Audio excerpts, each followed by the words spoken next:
So 4 years ago, President Trump ran on a promise to put a stop to America's endless wars. Today, as just announced at the Pentagon, President Trump is keeping that promise to the American people. President Trump understood that the way to end those wars was to adopt a peace through strength approach to the world. He rebuilt the American military, which had been decimated by defense sequestration under the Obama administration. He required our allies to step up their game. And America's NATO allies are now spending $400 billion in additional defense spending over the next 10 years. And they've contributed more troops to conflict zones in places like Iraq and Afghanistan. I just finished a phone call with Secretary General Jens Stoltenberg of NATO, and we discussed regional issues, and I thanked him for the alliance's continued contributions to the West's national security and to freedom and security in our overseas missions in countries like Iraq and Afghanistan. President Trump empowered our great armed forces to defeat 100% of the ISIS caliphate.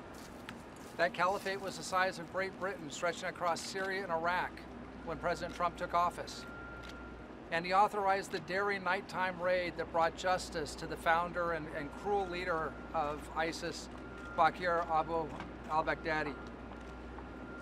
Under President Trump, the U.S. military and intelligence services have wiped out most of the Al-Qaeda leadership, striking that organization which perpetrated 9/11 in Mali, Yemen, Afghanistan, Syria, and other locales.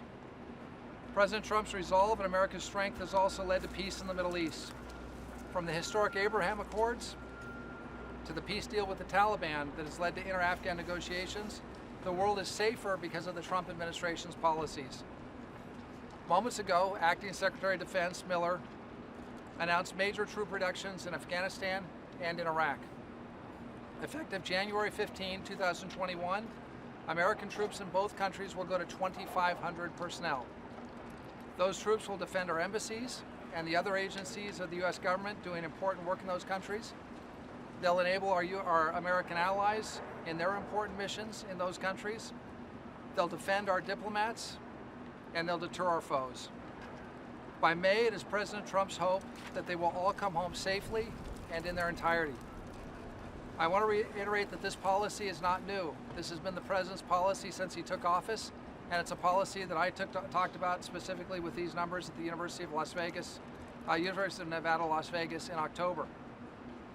So it's appropriate at this time to again thank our soldiers, sailors, airmen, Marine, and Coast Guardsmen, and especially their families, and especially those families of our fallen heroes and of our wounded warriors. They have made tremendous sacrifices for the fight against terrorism and to keep our country secure. They're simply the best men and women this country has to offer. Critics have said that the President would not be able to rebuild our military, strengthen our alliances, wreak havoc on the terrorists, bring peace to the Middle East, and end our forever wars. Yet he has done that and positioned us to win the coming great power competition. Any one of these achievements would merit tremendous praise. Taken together, President Trump's foreign policy and national security record is comparable only to Ronald Reagan in the past 2 generations. Thank you all. God bless our men and women in uniform, and God bless this great nation. Thank you very much. Have a great day. Thank you very much.